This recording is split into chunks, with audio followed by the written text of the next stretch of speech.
Hi, welcome back to Money, Money, Money. Kirtan Shah of Credence Wealth Management is still with us, and today we've been speaking about, the relationship between the global macros and what it does for people like you and me and our investments and portfolios, and why it's important to actually understand this relationship. So, Kirtan, we've spoken about, what's happened so far, what's happening now, and the impact on equity. But there are several other asset classes. So let's talk about bonds then. What has been the impact on bonds and how does it all come together? So, Sumaira, while we talk about fixed income, first we have to understand the relationship between interest rates and the value of the bond. Right? And you would have heard a lot of us say that they are inversely proportional, right?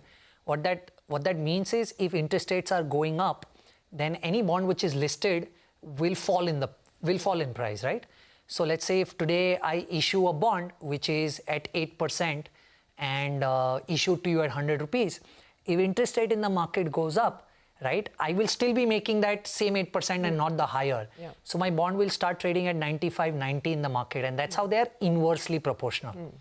So what happened when the pandemic came was interest rates were slashed, and because interest rates were slashed, that worked out in advantage of the fixed income market. When interest rates went down, the value of those bonds went up.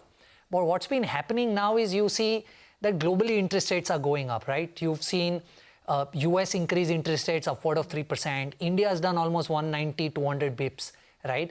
You've seen UK do upwards of 2% interest rate hike, right? So now when interest rates are going up, you saw in 2021 that the fixed income market didn't really do very well because when rates went up, the value of the bond fell, right? And which is why you saw that the longer duration funds, like we call in the mutual fund space, they generated hardly 2-3% return the entire year, and you saw the liquid fund kind of category give you 4-4.5%. But largely last year they didn't do anything larger than that. Now what is happening is interest rates are going up.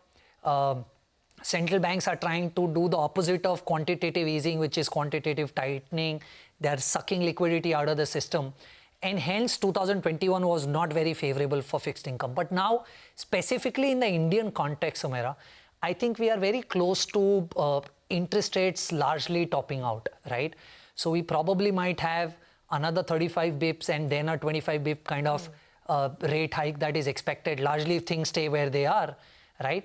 So now, while we are talking about fixed income, Sumaira, I think we are at a stage where the interest rates are kind of topping out in the Indian context, and now fixed income will behave slightly differently the way they did in 2021. So probably now is the time where interest rates might top out, and then you might see interest rates falling, and when interest rates starts falling, you would see bonds giving you capital gains, right? So this is probably the time to start focusing a little allocation towards fixed income. Reviving which didn't happen in 2021, Sumaira. Okay, so we've got covered equity and fixed income. What about currency? So Sumaira, so we've heard while we spoke about other asset classes, currency was the most discussed topic globally in 2021 and 2022. Now, there are 2-3 aspects on currency that I think we should know of, right? First, we said that inflation is going up, right? Now, whenever inflation goes up, your commodity is becoming expensive. So today, if I'm able to buy, let's say, one pen with this 100 rupees, if there is inflation in the... What pen are you buying? I'm just kidding. So let's say if the same pen that we are talking about becomes 120, I'm largely saying that the 100 rupee value that it carried prior to the inflation, it does not carry right now, right? So we are saying largely when inflation goes up, your currency depreciates. And we saw that happening globally, right? We saw almost every currency except the Russian currency, if I'm not wrong, every currency is fallen versus the dollar, right? So whenever inflation goes up, your purchasing power goes down and hence your currency will typically the way we fall. like to say, the dollar has strengthened against every currency. Yes, I very particularly didn't use that term is because there is too much of debate happening whether that's the right way to talk about it or not. But yes, look, largely when inflation... Either way, that's the impact. Yes, so largely when inflation goes up, you would see your currency depreciate. That's one. Second, also what happens is, Sumaira, when we spoke about central banks infusing a lot of liquidity, right? Now imagine if you just keep your printing press on and just keep printing the currency and distribute it to the market. Your currency is not going to have the same value because there's too much of supply in the market. And this is also what happened because of which currency is depreciated largely globally, right? Of course, India has done a very good job versus global because our macros have been far superior than, we spoke about inflation, right?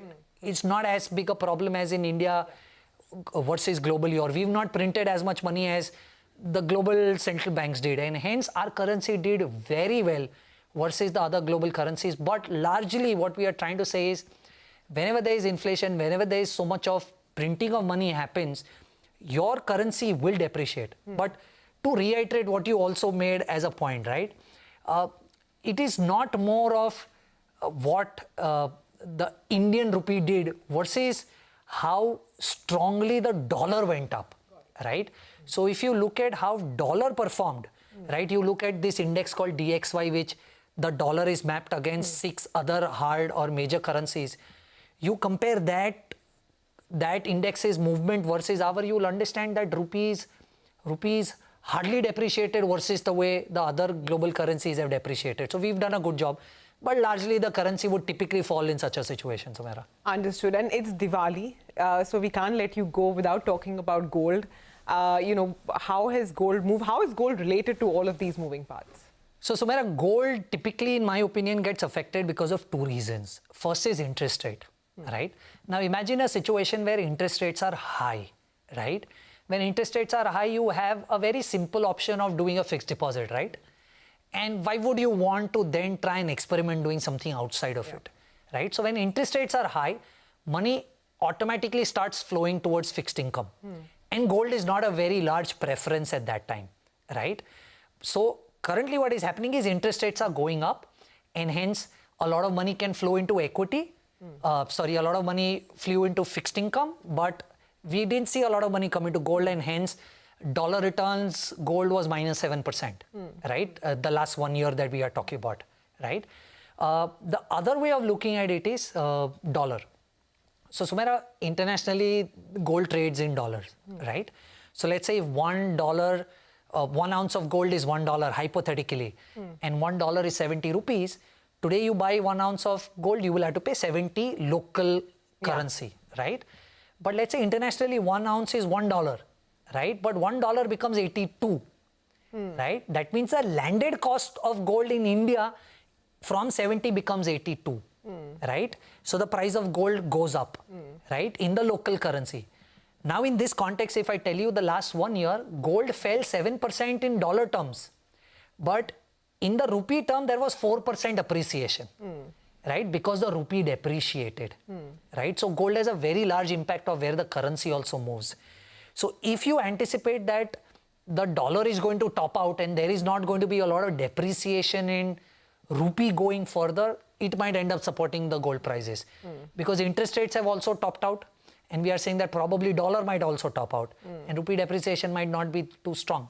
I think all of these things will probably support gold going forward, Sumaira. No, absolutely, because, everybody who says that, over the last 20, 30 years, my gold has appreciated so much, but, had you held dollars in your hand, it would have appreciated just the same.